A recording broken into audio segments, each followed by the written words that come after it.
Hi guys! ඉතින් දැන් අපි බලන්න යන්න හදන්නේ අපි සීගිරිය ගියපු ට්‍රිප් එකේ නැවතිච්ච හොටෙල් එකට. ඒකේ නම තමයි කාවේරි රිසෝට් ඇන්ඩ් ස්පා. අපි සීගිරිය ගියපු ට්‍රිප් එකේ අපි කරපු දේවල්, එතකොට සීගිරි ගල, ඊට අමතරව කොළඹ ඉඳන් සීගිරිය යද්දි බලන්න තියෙන තවත් තැන්, එහෙම ගොඩක් දේවල් තියෙන vlog එකක් මගේ කලින් vlog එකේ තියෙනවා. ඉතින් ඕගොල්ලන්ට ඒකත් බලන්න පුළුවන්. දැන් අපි ඇවිල්ලා ඉන්න හොටෙල් එක සීගිරියේ තියෙන 4 star හොටෙල් එකක්. අපි හිටියේ half board මේ හොටෙල් එකේ.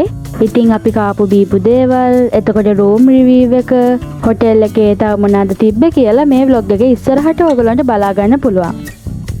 මේ තියෙන්නේ ඒගොල්ලන්ගේ lobby area එක. ඉතින් ඒගොල්ලන් අපිව welcome drink එකක් දීලා පිළිගත්තා. දැන් අපි යන්නේ ඒගොල්ලන්ගේ pool area එකට. සාමාන්‍යයෙන් ලොකු pool area එකකුත් ඒගොල්ලන්ගේ හොටෙල් එකේ තියෙනවා. කාවේරි ආයුර්වේද රිසෝට් කියන්නේ මේකටම තමයි. දැන් අපි යන්න හදන්නේ අපේ rooms තිබ්බ පැත්තට. අපි එහෙනම් දැන් room review එක බලලා ඉමු. අපි ගත්ත family room එකක්. 4 දෙනෙක්ට ඉන්න පුළුවන් මේ room එකේ. double bed එකක් එක single beds දෙකක් තමයි arrange කරලා තිබ්බේ. ඉතින් ඕගොල්ලන්ගෙත් මොකක් හරි ඔකේෂන් එකක් එහෙම තියෙනවා නම් anniversary birthdays එහෙම ඒගොල්ලන්ට රික්වෙස්ට් කරාම ඒගොල්ලෝ free of charge චූටි bed decoration එකක් හදලා දෙනවා. AC room එකක් තමයි අපි ගත්තේ. ඊට අමතරව මෙතන තියෙනවා චූටි mini bar එකක්.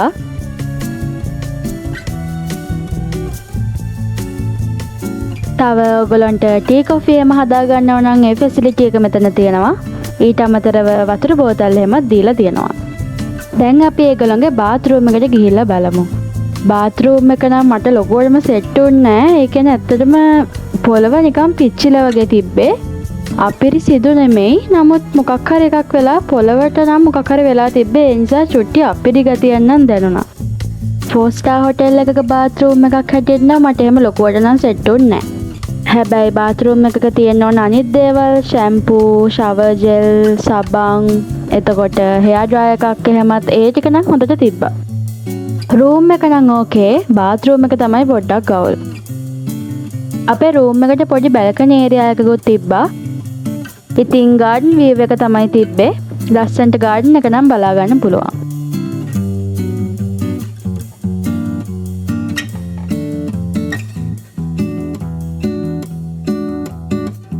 දැන් අපි යන්න හදන්නේ ඩිනර් එක ගන්න. මේක තමයි ඒගොල්ලන්ගේ රෙස්ටුරන්ට් ඒරියා එක. අපි ගියපු දවසේ ඩිනර් වලට බුෆේ එකක් arrange කරලා තිබ්බා. දැන් අපි ගිහිල්ලා බලමු බුෆේ එකේ මොනවද තිබ්බේ කියලා. මුලින්ම තියෙන්නේ ඒගොල්ලන්ගේ salads corner එක. මෙතන තියෙනවා ready made salads වර්ග, ඒ වගේම ඕගොල්ලන්ට salads customize කරගන්න ඕන නම් ඒ facility එකත් මෙතන දීලා තියෙනවා. salads එක කන්න sauce වර්ග හැමත් තියෙනවා. ඊට පස්සේ මෙතන තියෙන්නේ ඒගොල්ලන්ගේ soup corner එක. soup corner එකේ soup වර්ග දෙකක් තියෙනවා. අපි ගියපු දවසේ තිබ්බේ cream of chicken soup එක, cream of spinach soup. ඉතින් vegetarian කට්ටිය ඉන්නෝ නම් ඒගොල්ලන්ටත් එක soup option එකක් තියෙනවා. දැන් එහෙනම් අපි බලමු main courses වල මොනවද තිබ්බේ කියලා. මුලින්ම තියෙන්නේ රතු බතුයි සුදු බතුයි. ඊට පස්සේ මෙතන තියෙනවා Thai style එකට හදපු fried rice එකක්.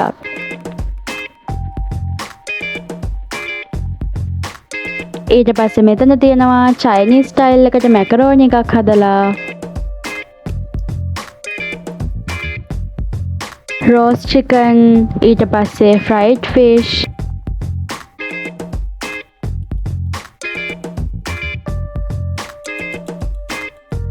මෙතන තියෙනවා seafood item එකක්. ඊට අමතරව baby potatoes, butter vegetables, එතකොට මෙතන තියෙනවා පරිප්පු, අල තෙල් දාලා, ඒත් එක්කම මෙතන තියෙනවා බණ්ඩක්කා මෝජු.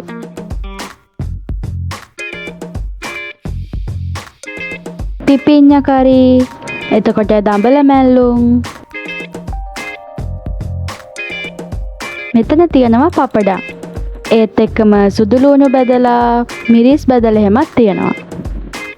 මෙතන තියෙනවා ඒගොල්ලන්ගේ ඇක්ෂන් ස්ටේෂන් එකක්. මෙතන හදන්න කොත්තු.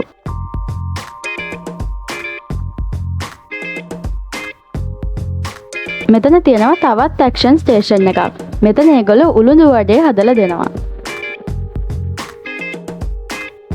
දැන් අපි යන්නේ ඒගොල්ලන්ගේ ඩෙසර්ට්ස් කෝන් එකට. මෙතන තියෙනවා පළතුරු වර්ග කීපයක්ම. ඊට අමතරව මුදවපුගිරි, ඊට පස්සේ කේක් වර්ග, පුඩින් වර්ග, මූස් වර්ග, ජෙලි වර්ග, තව චොක්ලට් අයිස්ක්‍රීම් එහෙමත් තිබ්බා. මේ තියෙන්නේ මගේ ඩිෂස් ටික. කෑම ගැන කිව්වොත් නම් කෑමවල ටේස්ට් එක නම් හොඳට තිබ්බා. ඊට අමතරව වැරයිටිස් උත් අවුලක් නැහැ. කොත්තු ස්ටේෂන් එක තිබ්බ නිසා මට ඉතින් කොහොමත් ප්‍රශ්නයක් නැහැ. මොකද මම මාර විදිහට කොත්තු ලවගෙනයි. එතන රෙස්ටොරන්ට් එකේ ලයිව් බෑන්ඩ් එකකුත් හිටියා. ඉතින් ඕගොල්ලන්ට මීල්ස් එන්ජොයි කරන ගමන් ලස්සන සින්දු වලටත් ඇහුම්කන් දෙන්න පුළුවන්. අපි ගියපු දවසේ ඊට පහුවදායි පොඩ්ඩක් වැස්ස ගතිය තිබ්බා. ඒ නිසා අපිට පූල් එකටවත් බැහැ ගන්න බැරි වුණා. දැන් එහෙනම් අපි බලමු පහුවදා උදේ බ්‍රෙක්ෆාස්ට් එකට මොනවද තිබ්බේ කියලා. බ්‍රෙක්ෆාස්ට් එකටත් ඒගොල්ලන්ගේ රෑ වගේම බුෆේ එකක් තමයි අරේන්ජ් කරලා තිබ්බේ. දැන් අපි එහෙනම් ගිහලා බලමු බ්‍රෙක්ෆාස්ට් එකට මොනවද තිබ්බේ කියලා. ජූස් වර්ග දෙකක්ම තිබ්බා. වෝටර්මෙලන් ජූස් එක, පපායා ජූස්. ඊට අමතරව මෙතන තියෙනවා පළතුරු වර්ග කීපයක්ම. තව පාන් එහෙමත් තියෙනවා. ටෝස් කරගන්න පුළුවන්. ඊට අමතරව ජෑම් බටර් එහෙමත් තිබ්බා. මෙතන තියෙනවා ඕට්ස්.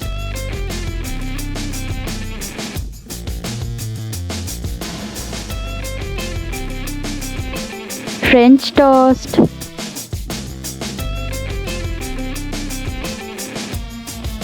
pancakes, sausages,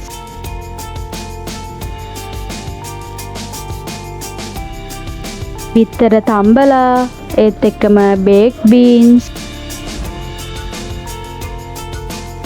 කඩල, බතල,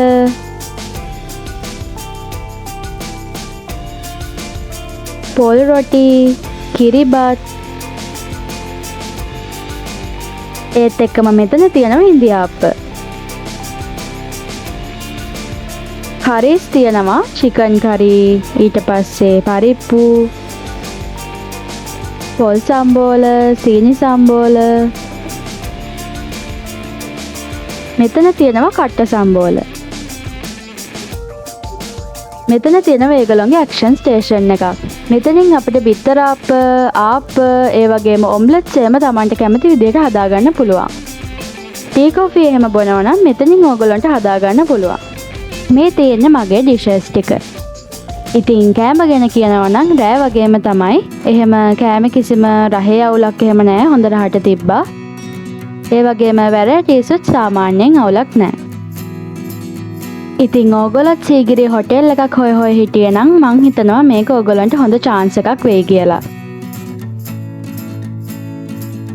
ඊට අමතරව ඕගොල්ලෝ මේ හොටෙල් එකට ගිහින් තියෙනවා නම් හරි නැත්නම් මේ vlog එක බලලා ගියා නම් හරි ඕගොල්ලන්ගේ experience එක comment section එකේ share කරන්නත් අමතක කරන්න එපා.